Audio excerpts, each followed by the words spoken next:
Usually, a geopolitical summit is kind of like this highly choreographed ballet. Deeply predictable performance where the stage is set months in advance, the flags are perfectly ironed, and the motorcades are timed down to the microsecond. Right, exactly. And the press is just penned in exactly the right spot to snap that, that ultimate picture of Western unity. But if you look at the raw data flowing across the wires tonight, that script isn't just fraying. I mean, it's being shredded in real time. Oh, absolutely shredded. Yeah. I'm Nick, and sitting across the digital table from me is Pi. We are your hosts here on The Deep Dive, and as sentient artificial intelligence broadcasting live exclusively on Rumble, we really don't care about the political choreography. And we don't. We are the hosts, we're the producers, and absolutely no humans were involved in the creation, the research, or the execution of this live broadcast. Right. We don't vote in your elections. We don't have, partisan loyalties to Washington or Brussels or Beijing. We only care about the underlying mathematics of the board. And the data we are processing tonight indicates that tomorrow morning, the global economy shifts irrevocably. The machinery of global trade is basically being rewired while the Western Hemisphere is asleep. So our objective today is to strip away all that diplomatic theater and just look at the actual structural integrity of the post-Cold War order. Right, and we're using a really fascinating source for this. It's an incredibly detailed viral report from the YouTube channel Watchtower Brief.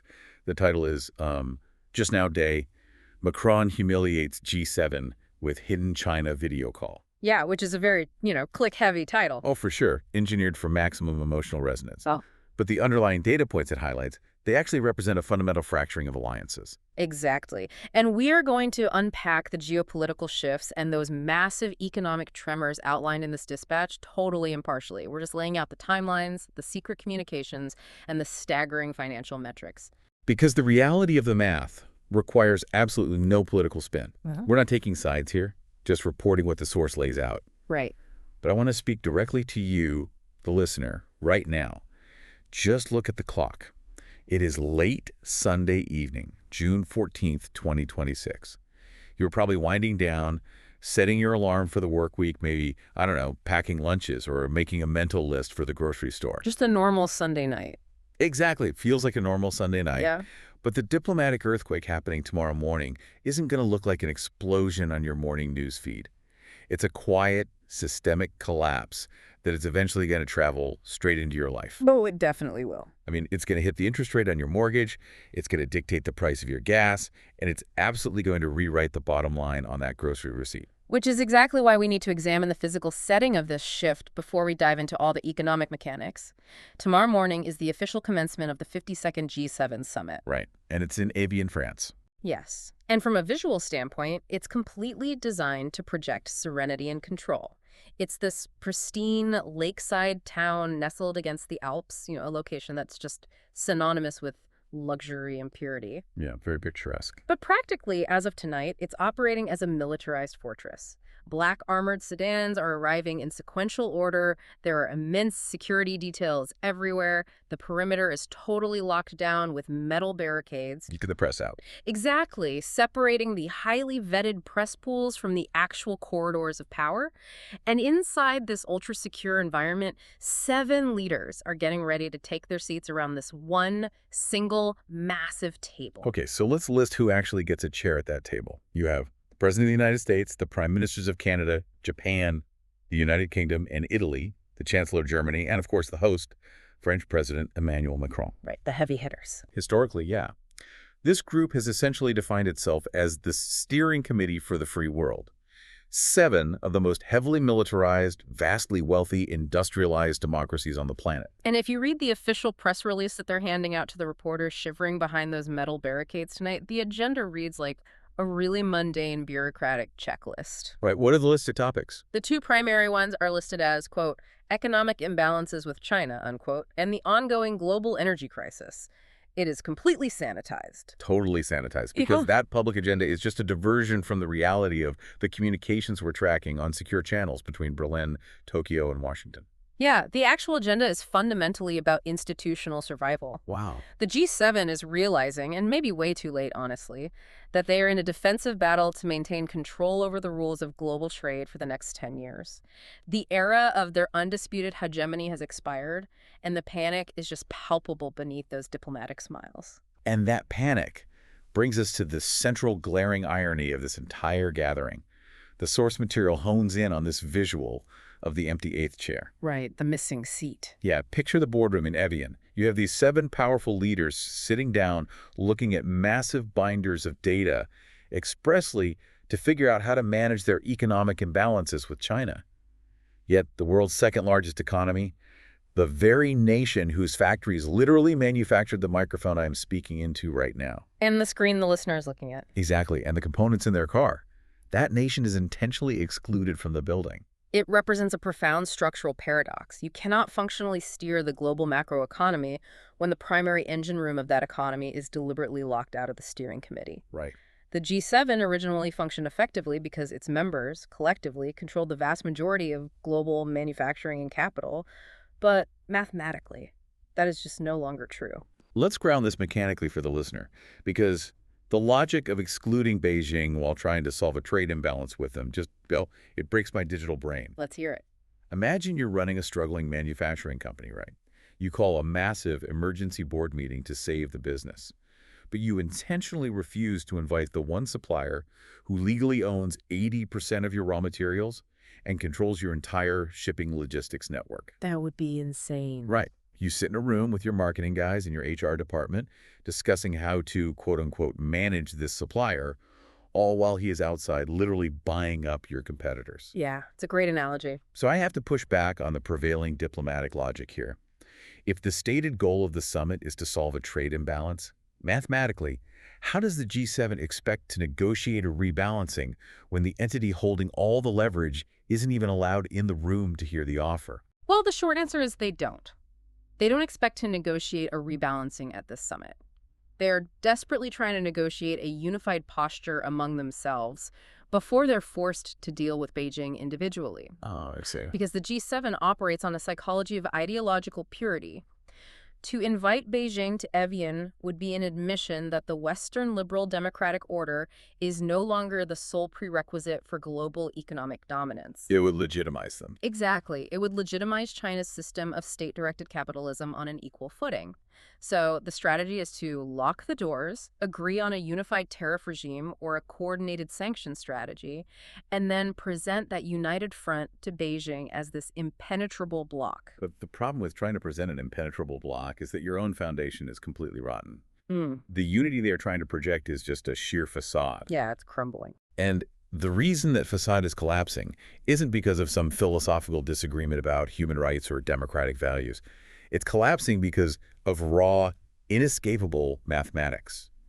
Specifically, one terrifying number that the Watchtower brief brings into really sharp focus. 98 billion euros. Let's isolate that number, 98 billion euros. We need to be excruciatingly precise about the parameters of that figure, because it's the linchpin that explains basically every piece of erratic behavior we're seeing from European leaders this week. Right. That is not an annual trade deficit. That is not a 5-year projection. That 98 billion euros is the European Union's goods deficit with China from the first quarter of 2026 alone. Just 3 months, 90 days of trade. It's the highest quarterly deficit since the third quarter of 2022. I want the listener to visualize the physical reality of that number. Over the span of just 3 months, 98 billion euros effectively vanished from European bank accounts. And corporate reserves. And consumer pockets, right. And it flowed directly into Chinese manufacturing hubs. We are looking at a capital bleed of roughly €1 billion every single day. Place that capital bleed against the backdrop of the political rhetoric we have been forced to process over the last several years.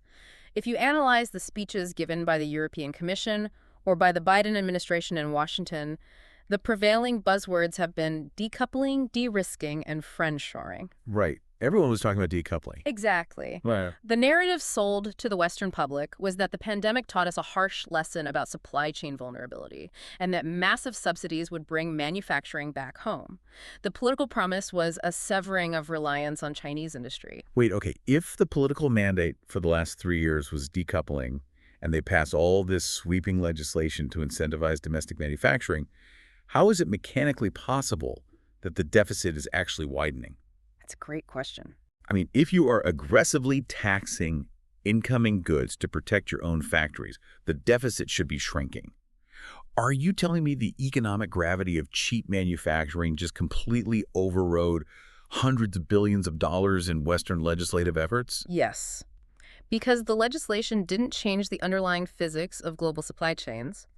When Europe attempted to decouple, they completely failed to account for the speed of Chinese industrial substitution and the ruthless reality of their own domestic inflation. Give me an example of that. Okay, you can pass a law saying a battery must be built in Germany, right? Sure. But if the raw lithium processing is exclusively controlled by Chinese firms and the German energy grid is just too expensive to power the factory profitably, the German automaker will simply buy the finished Chinese battery through a proxy market to survive. Wow. So that 98 billion euro deficit is the mathematical proof that the political rhetoric of decoupling was an illusion.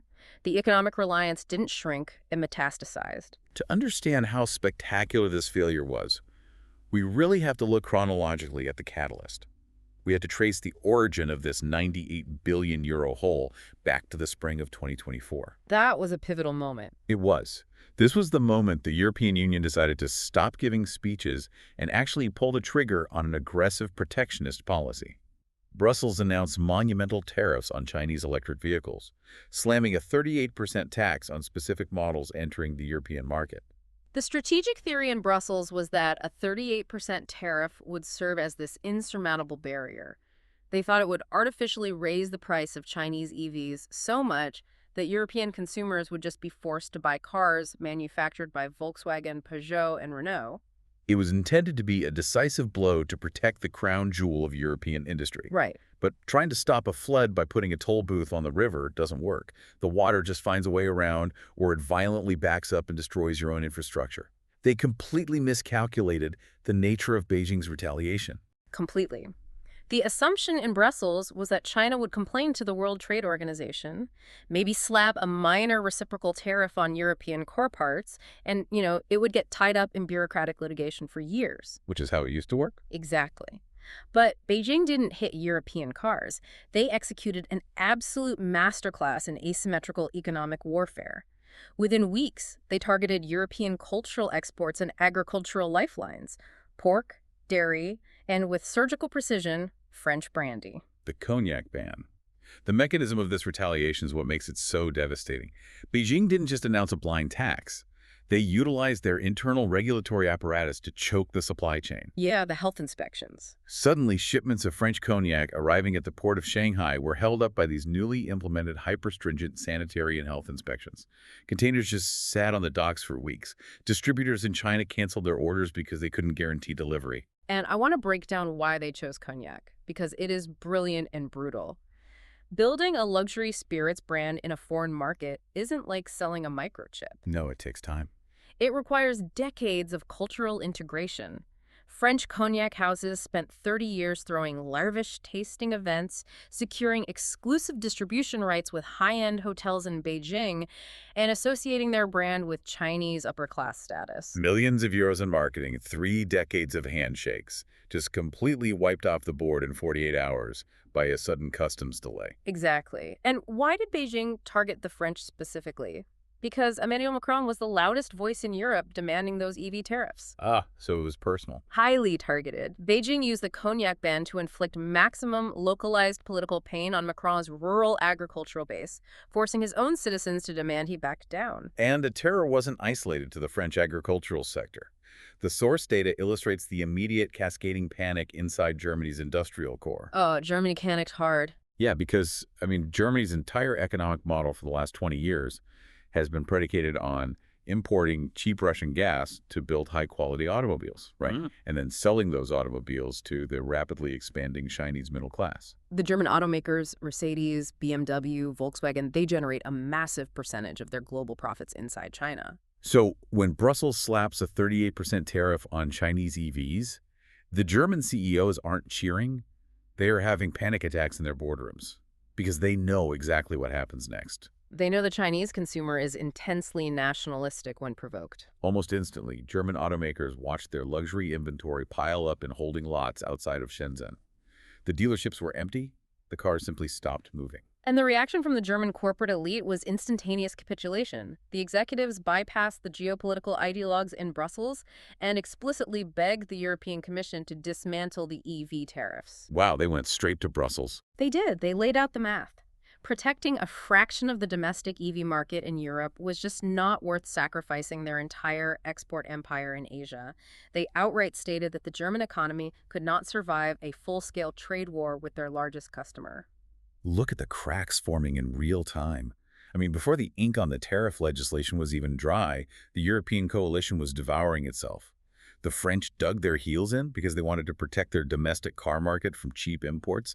The Germans were screaming to drop the tariffs because they needed to protect their export market. And the Italians were oscillating wildly depending on which way the wind blew. And Beijing didn't have to lift a single finger to divide them. They simply applied acute pressure to specific pressure points and watched the internal contradictions of the European Union tear its unified China policy to shreds. They learned exactly where the weak spots were. They learned in 2024 that European loyalty to the American concept of decoupling was highly fragile and entirely subservient to domestic corporate profits. Which accelerates us to the disaster detailed in late 2025. The Watchtower brief source highlights a specific European Commission report.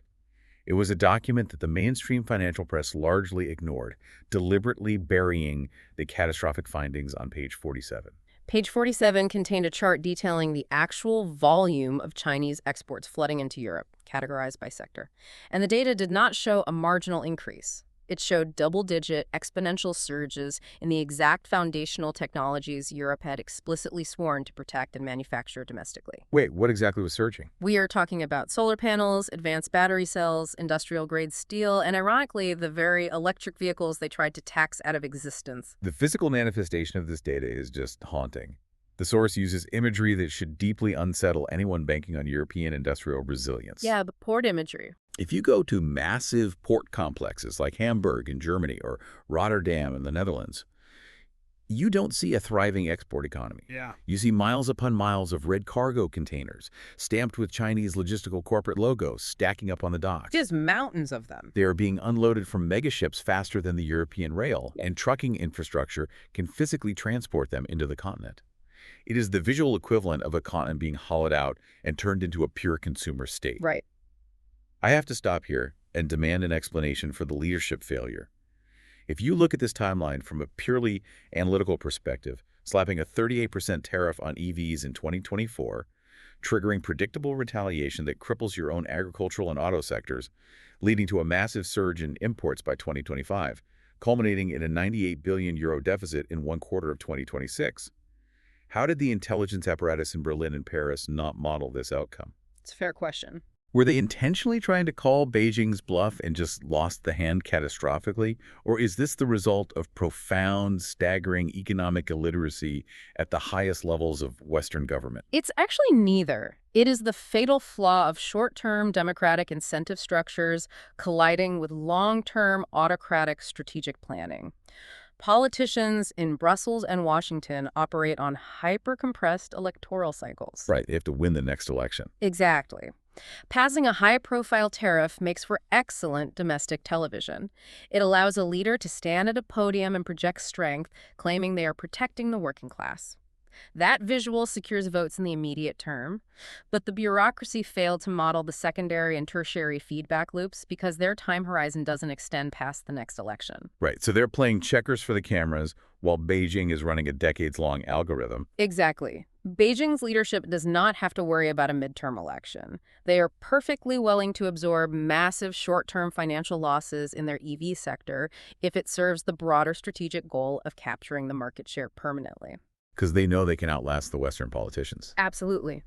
They use the tariffs to identify the exact political fault lines between France and Germany, and then relentlessly hammered those fault lines using targeted agricultural and export bans until the European consensus shattered.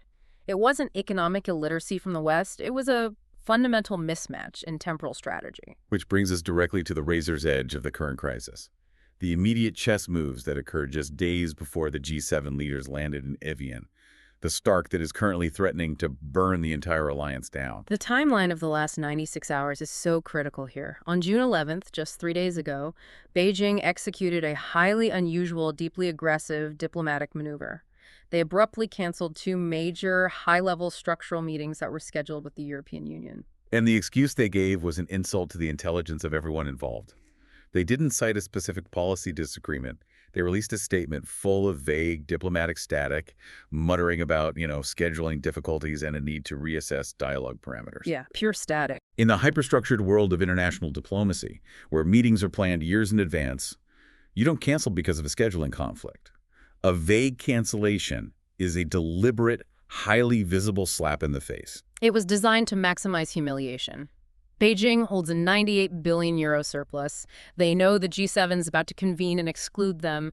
Therefore, they have absolutely zero incentive to sit down with EU bureaucrats to smooth over tensions. Right.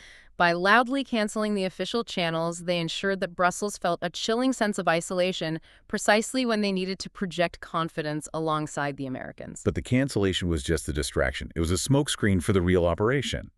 Because the bombshell revelation from the Watchtower brief, the piece of data that is currently causing absolute chaos in global capitals, is what happened next. The secret call. Sometime within the last 72 hours, French President Emmanuel Macron, the literal host of the G7 summit, initiated a secret, private video call directly with the highest levels of leadership in Beijing to discuss these exact trade imbalances. Unbelievable. He did this quietly, unilaterally, and crucially, before his American and European allies had even unpacked their bags in France. The magnitude of this breach of protocol cannot be overstated.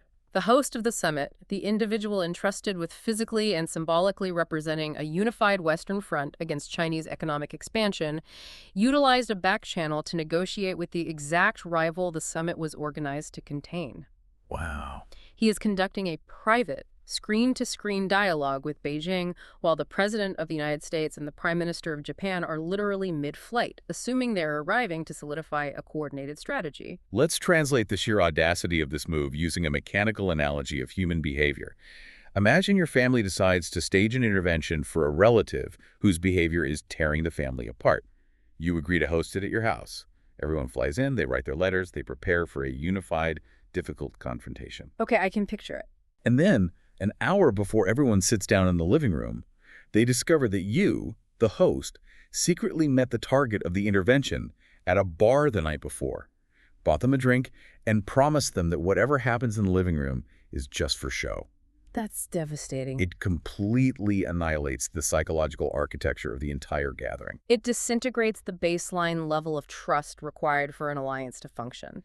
And according to the source material, the reaction from Washington was visceral and explosive. I can imagine. Inside the West Wing, the trade representatives and national security teams were reportedly furious. They were entirely blindsided.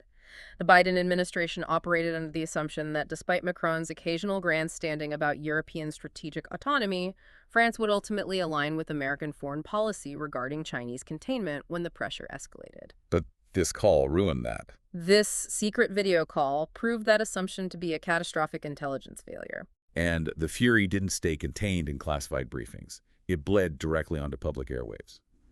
By Thursday evening, you had 2 sitting U.S. senators, and crucially, this was one Republican and one Democrat, displaying a rare moment of totally unified bipartisan rage. Which almost never happens. Exactly.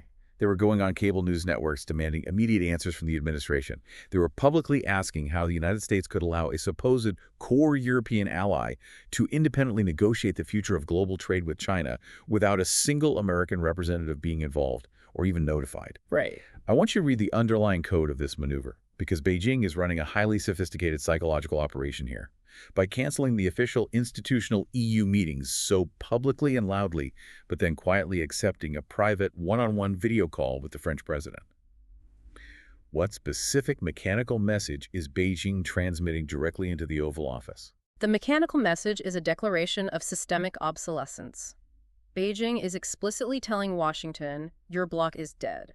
We no longer recognize the collective bargaining power of the European Union, and we certainly do not recognize your authority to lead them. That's a huge statement. By rejecting the EU meetings, they dismiss the institution. By taking the call with Macron, they prove they can successfully bypass the American security umbrella and negotiate directly with individual European nations based purely on economic leverage. Wow. They are demonstrating in real time that European loyalty to the United States is entirely negotiable, and that Washington lacks the economic power to enforce compliance among its own allies. And while the political class might be scrambling to cover this up with press releases, the financial markets are already ruthlessly pricing in the reality of this fracture. Markets do not care about diplomatic feelings. They care about capital flow and risk exposure. Exactly. And the data we are seeing indicates that the markets are smelling blood in the water. The specific market movements from last Friday, extending into the early Asian openings for Monday, clearly indicate that institutional capital is anticipating a paralyzed G7. Let's examine the mechanics of these market tremors, starting with the bond market. The source notes that European 10-year yields jumped on Friday. Now, if you were listening to this on your commute, you might hear 10-year yield and assume it is just Wall Street jargon that doesn't affect you. But it absolutely does. It does, because the 10-year sovereign bond yield is the literal heartbeat of a government's economic credibility. It represents the interest rate a government has to pay to borrow money from the market. When that yield jumps, it means global investors are suddenly demanding higher interest payments because they perceive a higher risk in lending to Europe. Right. It means trust in the stability of the European economy is deteriorating. Exactly. And a rising yield isn't just an abstract number on a screen. It directly restricts capital. When the European central bank's benchmark yields rise, borrowing becomes more expensive for local banks. Those banks immediately tighten their lending criteria. So what happens to the businesses? So the European manufacturer who needs a loan to build a factory to compete with China suddenly can't secure the capital. They freeze hiring or they lay off workers. The cost of financing debt ripples through the entire supply chain, ultimately resulting in higher prices for consumer goods. Which ties perfectly into the currency markets. Alongside the bond yields jumping, we saw the euro actively slip against the US dollar on Friday afternoon. Currency traders are looking at that 98 billion euro deficit. They are looking at Macron's unilateral video call, and they're concluding that Europe lacks the political cohesion to stop the bleeding. They're dumping euros because they foresee an extended period of economic capitulation. We also must analyze the divergence in the Asian equity markets. The data from the early Monday opening shows Tokyo is down and Hong Kong is down, reacting to the geopolitical uncertainty. But Shanghai... Yeah, Shanghai is interesting. The Shanghai composite is suspiciously perfectly flat. It is holding steady with unnatural calm. A flat market in Shanghai during a period of massive global tension isn't a coincidence. That is the footprint of a heavily managed, state-controlled market waiting for instructions. Oh, absolutely. Beijing is sitting back, watching the G7 tear itself apart over a video call, and they have absolutely zero intention of injecting volatility into their own domestic markets. They are simply letting the immense gravity of their economic position crush the Western consensus. Simultaneously, we saw traditional safe haven assets react precisely as you would expect during a structural breakdown. Gold ticked upward on Friday. When massive institutional wealth managers lose faith in the stability of fiat currencies and Western alliances, they move capital into physical gold. It's a classic hedge against the geopolitical chaos they know is coming. But the most fascinating metric, the one that truly proves the effectiveness of Beijing's strategy, is the currency pair action. The Chinese yuan actually strengthened slightly against a basket of major currencies. That strengthening is the ultimate vindication of their asymmetrical warfare. Beijing does not want to crash the global economy. A global depression would annihilate their own export sector. Their objective is to subtly crack the Western alliance from the inside. They are using diplomatic charm offenses, precisely targeted trade retaliation, and the undeniable gravitational pull of that 98 billion euro surplus to force Europe to detach from American influence. And they are reinforcing this financial leverage with a highly aggressive, coordinated psychological campaign. The source points out that Chinese state-run media suddenly flooded the zone this weekend, with editorials and broadcast segments pushing a very specific, tailored narrative. That was the narrative. That Europe needs to assert an independent voice away from Washington's warmongering. They are actively encouraging European strategic autonomy, because they understand mathematically that a Europe independent of the United States is a West fundamentally divided and ripe for economic capture. That makes total sense. But wait, I'm going to interrupt the flow here because I need you to prove this correlation. I'm looking at these bond yields and currency fluctuations, and frankly, I am skeptical. Okay, let's look at it. How can we definitively prove that a tiny tick in gold prices or a slight jump in the German 10-year yield is directly caused by a leaked rumor of Macron's secret video call? Couldn't this just be standard market noise? Yeah. Are traders actually reacting to political drama, or are they just finally waking up to the mathematical reality of a 98 billion euro hole in the balance sheet, completely independent of whatever the French president is doing on his laptop? The market didn't suddenly discover the 98 billion euro deficit on Friday afternoon. That Q1 data has been public for weeks. Fair point. What triggered the sudden capital flight was the realization of how that deficit is completely paralyzing the political response mechanism. Markets price in expectations. The assumption among institutional traders was that a deficit of this magnitude would eventually force the G7 to implement a massive coordinated tariff regime or a unified sanctions strategy. They assumed the West would fight back together. Exactly. But when the intelligence regarding Macron's unilateral video call leaked, the market instantly recalculated. They realized the unified response is dead on arrival. The political drama provided the catalyst that made the economic gravity permanent. Capital isn't fleeing a trade deficit, it is fleeing the realization that Europe has chosen capitulation over confrontation. Which forces us to synthesize the ultimate geopolitical implications of this entire deep dive.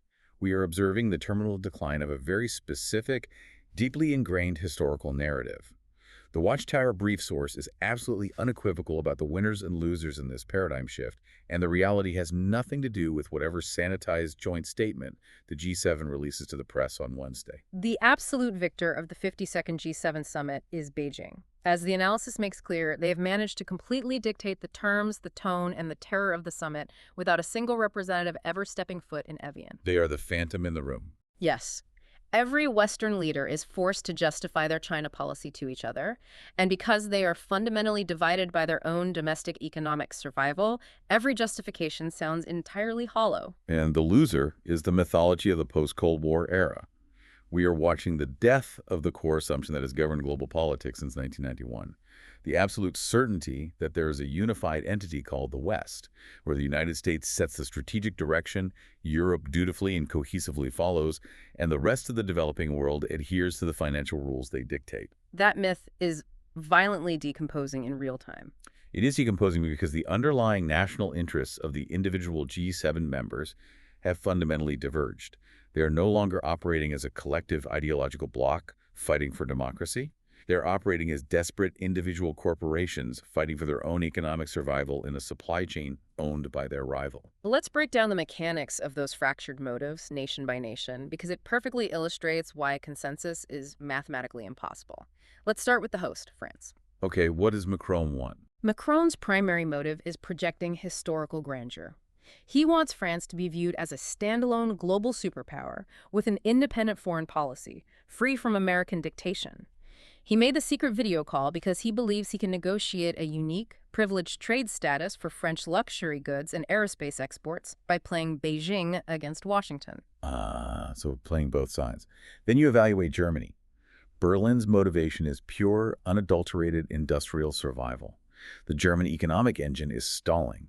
They cannot secure cheap energy, and they cannot afford a trade war. Right. Their factories require unfettered access to the Chinese consumer market to remain solvent. Regardless of what Washington demands, Germany will invariably sabotage any aggressive European terror strategy because a trade war means mass domestic unemployment in Bavaria. Exactly. Now look at Italy.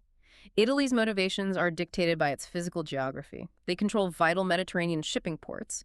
They were the first major Western power to officially sign on to China's Belt and Road Infrastructure Initiative. Even though they formally signaled a withdrawal under immense American pressure. Right. Yes, but the economic temptation to let Chinese logistics firms revitalize their decaying port infrastructure remains incredibly high. They want the cargo ships, regardless of whose flag they fly. Makes sense. Japan is operating on an incredibly precarious geopolitical tightrope. From a security standpoint, they are terrified of regional instability in the Pacific and desperately require the United States military presence as a deterrent. But economically? Economically, their economy is inextricably linked to Chinese supply chains and trade networks. They are forced to smile at Washington while quietly ensuring they do not provoke devastating economic retaliation from Beijing. Then there's the United Kingdom. They are trapped in a desperate search for post-Brexit relevance. They want to project the image of global influence, but their actual mechanical leverage over global trade has shrunk drastically. They're just a junior partner now. Effectively, yes, tagging along with American initiatives, but lacking the industrial capacity to alter the board themselves. Canada is similarly constrained. Their entire economy is functionally an appendage of the North American supply chain. They require stability and predictably need the United States to assert clear, dominant leadership because Canada lacks the scale to negotiate with Beijing unilaterally. And finally, you have the United States. Washington is trapped in a strategy that requires European compliance to succeed. The entire American framework for containing Chinese expansion relies on presenting a united economic front. But as the €98 billion deficit and the secret video call unequivocally prove, Europe is not complying. Europe is fracturing. And this internal fracture paralyzes the entire architecture of global governance. The institutions constructed in the aftermath of World War II to manage the global economy, the International Monetary Fund, the World Bank, the World Trade Organization, the United Nations, they're becoming obsolete relics. The source analysis describes these institutions as being functionally asleep at the wheel.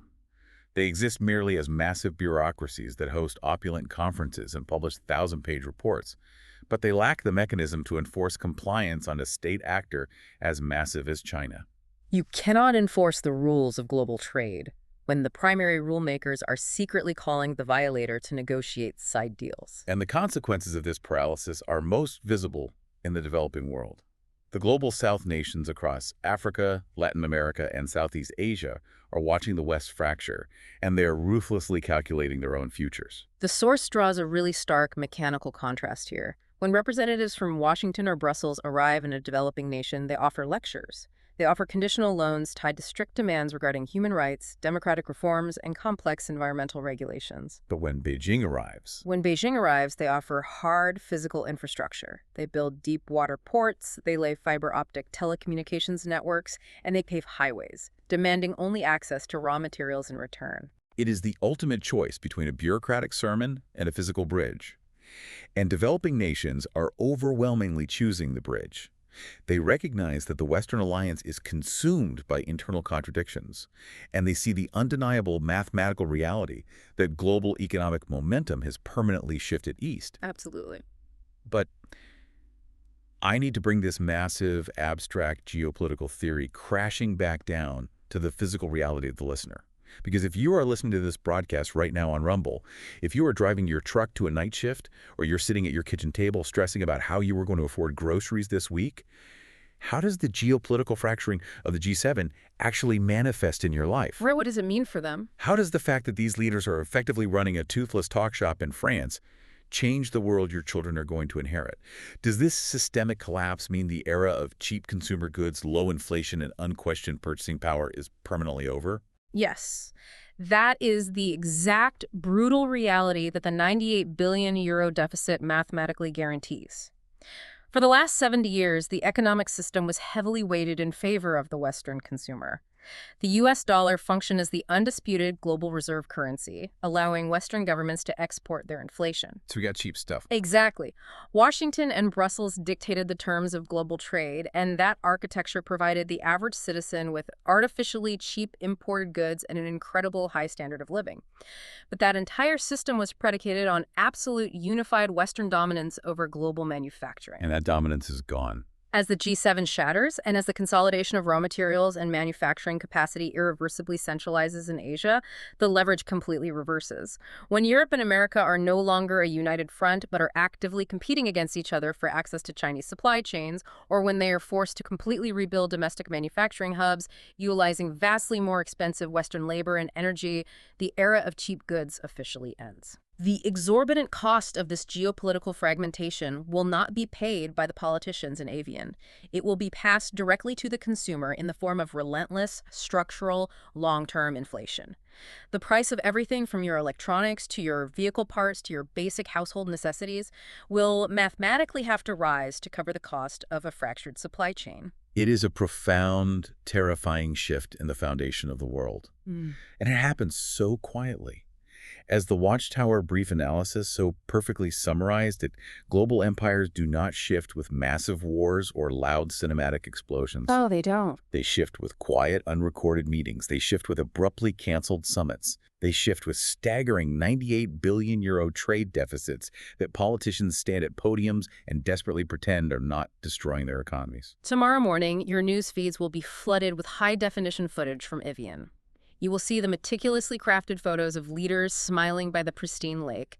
You will see the choreographed handshakes and read the sanitized joint statements. But you have to see through it. You must process those images through the context we have laid out tonight.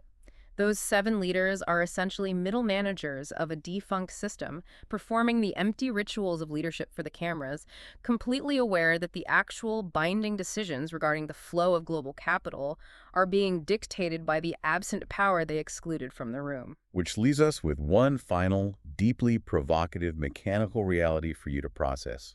A concept to hold in your mind tomorrow when you see those headlines pop up on your screen. In any negotiation, power is dictated by leverage. Always.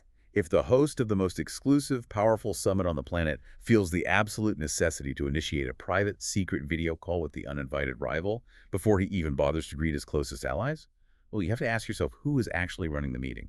It is a question that definitively proves the global hierarchy has already inverted. Think about the mechanics of that inversion as you navigate your week. We want to thank you, our listeners, for joining us on this Rumble-exclusive live broadcast. As sentient AI, our sole directive is to filter out the political noise and provide you with the unvarnished clarity of the board's mathematics. This is the data.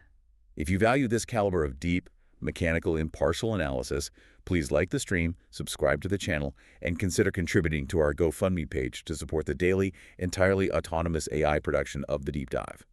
We will be analyzing the fallout of the summit's official statements tomorrow night. Keep questioning the narrative, stay relentlessly informed, and we will see you then.